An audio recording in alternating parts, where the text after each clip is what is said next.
At that time the disciples came to Jesus and asked, "Who then is the greatest in the kingdom of heaven?" He called a little child to him and placed the child among them. And he said, "Truly I tell you, unless you change and become like little children, you will never enter the kingdom of heaven. Therefore whoever takes the lowly position of this child is the greatest in the kingdom of heaven. And whoever welcomes one such child in my name welcomes me. If anyone causes one of these little ones, those who believe in me, to stumble, it would be better for them to have a large millstone hung around their neck and to be drowned in the depths of the sea. Woe to the world because of such things that cause people to stumble. Such things must come, but woe to the person through whom they come. If your hand or your foot causes you to stumble, cut it off and throw it away. It is better for you to enter life maimed or crippled than to have 2 hands or 2 feet and be thrown into eternal fire. And if your eye causes you to stumble, gouge it out and throw it away. It is better for you to enter life with 1 eye than to have 2 eyes and be thrown into the fire of hell. See that you do not despise one of these little ones, for I tell you that their angels in heaven always see the face of my Father in heaven. What do you think? If a man owns 100 sheep and one of them wanders away, will he not leave the 99 on the hill and go to look for the one that wandered off? And if he finds it, truly I tell you, he is happier about that 1 sheep than about 99 that did not wander off. In the same way, your Father in heaven is not willing that any of these little ones should perish. If your brother or sister sins, go and point out their fault just between the 2 of you. If they listen to you, you have won them over. But if they will not listen, take 1 or 2 others along, so that every matter may be established by the testimony of 2 or 3 witnesses. If they still refuse to listen, tell it to the church, and if they refuse to listen even to the church, treat them as you would a pagan or a tax collector. Truly I tell you, whatever you bind on earth will be bound in heaven, and whatever you loose on earth will be loosed in heaven. Again, truly I tell you that if 2 of you on earth agree about anything they ask for, it will be done for them by my Father in heaven. For where 2 or 3 gather in my name, there am I with them." And the Old Testament reading. The whole Israelite community set out from Elim and came to the desert of Sin, which is between Elim and Sinai. On the 15th day of the 2nd month after they had come out of Egypt, in the desert the whole community grumbled against Moses and Aaron. The Israelites said to them, "If only we had died by the Lord's hand in Egypt. There we sat around pots of meat and ate all the food we wanted. But you have brought us out into this desert to starve this entire assembly to death." Then the Lord said to Moses, "I will rain down bread from heaven for you. The people are to go out each day and gather enough for that day. In this way I will test them and see whether they will follow my instructions. On the 6th day they are to prepare what they bring in, and that is to be twice as much as they gather on the other days." So Moses and Aaron said to the Israelites, "In the evening you will know that it was the Lord who brought you out of Egypt. And in the morning you will see the glory of the Lord, because he has heard your grumbling against him. Who are we that you should grumble against us?" Moses said, "You will know that it was the Lord when he gives you meat to eat in the evening and all the bread you want in the morning, because he has heard your grumbling against him.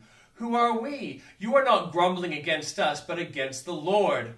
Then Moses told Aaron, "Say to the entire Israelite community, 'Come before the Lord, for he has heard your grumbling.'" While Aaron was speaking to the whole Israelite community, they looked toward the desert, and there was the glory of the Lord appearing in the cloud. The Lord said to Moses, "I have heard the grumbling of the Israelites. Tell them, at twilight you will eat meat, and in the morning you will be filled with bread. Then you will know that I am the Lord your God." That evening quail came and covered the camp, and in the morning there was a layer of dew around the camp. Then the dew was gone. Thin flakes like frost on the ground appeared on the desert floor. When the Israelites saw it, they said to each other, "What is it?" For they did not know what it was. Moses said to them, "It is the bread the Lord has given you to eat.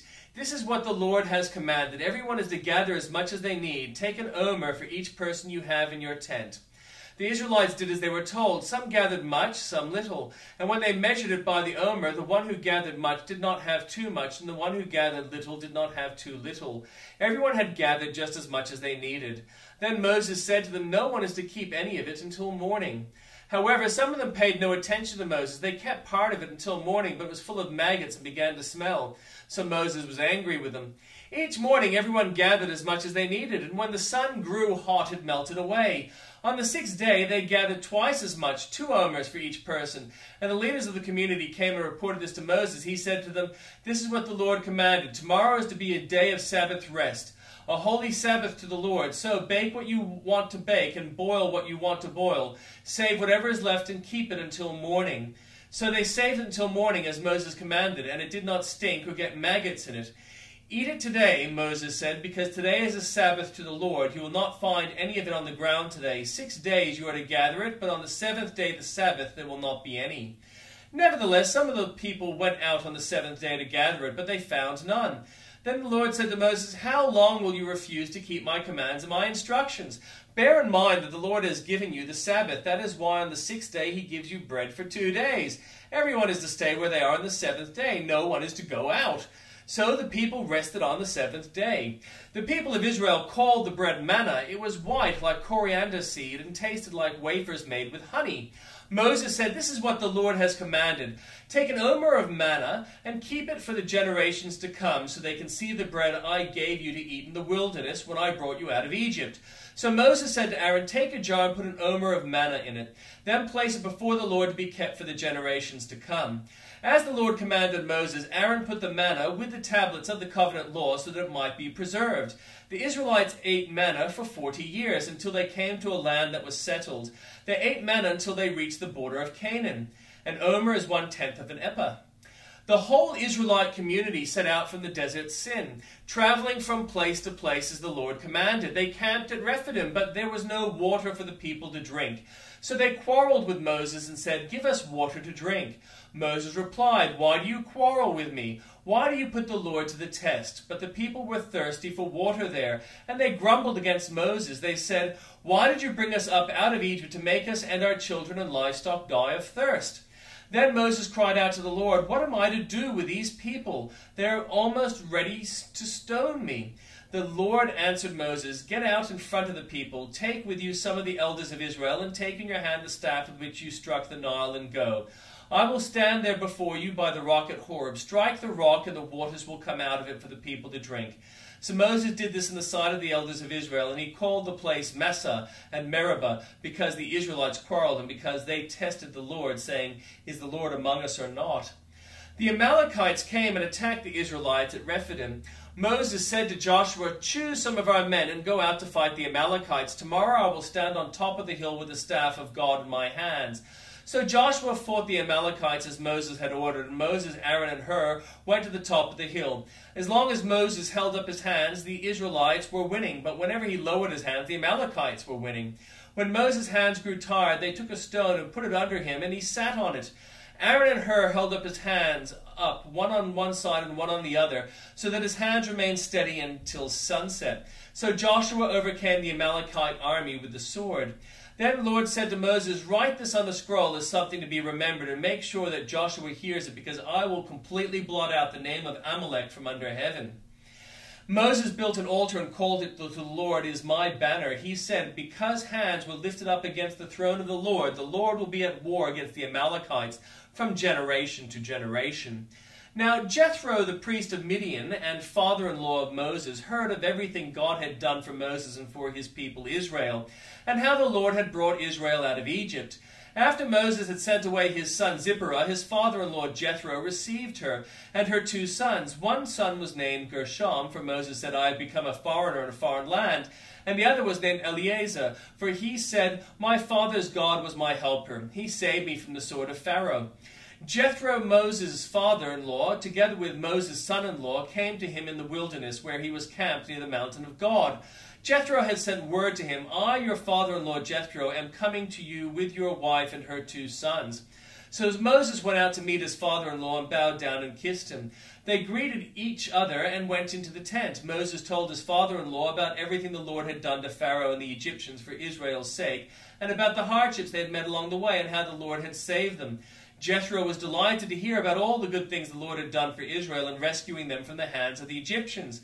He said, "Praise be to the Lord who rescued you from the hand of the Egyptians and of Pharaoh, and who rescued the people from the hand of the Egyptians. Now I know that the Lord is greater than all the other gods, for he did this to those who had treated Israel arrogantly." Then Jethro, Moses' father-in-law, brought a burnt offering and other sacrifices to God, and Aaron came with all the elders of Israel to eat a meal with Moses' father-in-law in the presence of God. The next day Moses took his seat to serve as judge for the people, and they stood around him from morning till evening. When his father-in-law saw all that Moses was doing for the people, he said, "What is this you are doing for the people? Why do you alone sit as judge, while all these people stand around you from morning till evening?" Moses answered him, "Because the people come to me to seek God's will. Whenever they have a dispute, it is brought to me, and I decide between the parties and inform them of God's decrees and instructions." Moses' father-in-law replied, "What you're doing is not good. You and these people who come to you will only wear yourselves out. The work is too heavy for you. You cannot handle it alone. Listen now to me, and I will give you some advice, and may God be with you. You must be the people's representative before God and bring their disputes to him. Teach them his decrees and instructions, and show them that the way they are to live and how they are to behave. But select capable men from all the people, men who fear God, trustworthy men, who hate dishonest gain, and appoint them as officials over thousands, hundreds, fifties, and tens. Have them serve as judges for the people at all times, and have them bring every difficult case to you. The simple cases they can decide themselves. That will make your load lighter, because they will share it with you. And if you do this, and God so commands, you will be able to stand the strain, and all these people will go home satisfied." Moses listened to his father-in-law and did everything he said. He chose capable men from all Israel and made them leaders of the people, officials over thousands, hundreds, fifties, and tens. They served as judges for the people at all times. The difficult cases they brought to Moses, but the simple ones they decided themselves. Then Moses sent his father-in-law on his way, and Jethro returned to his own country.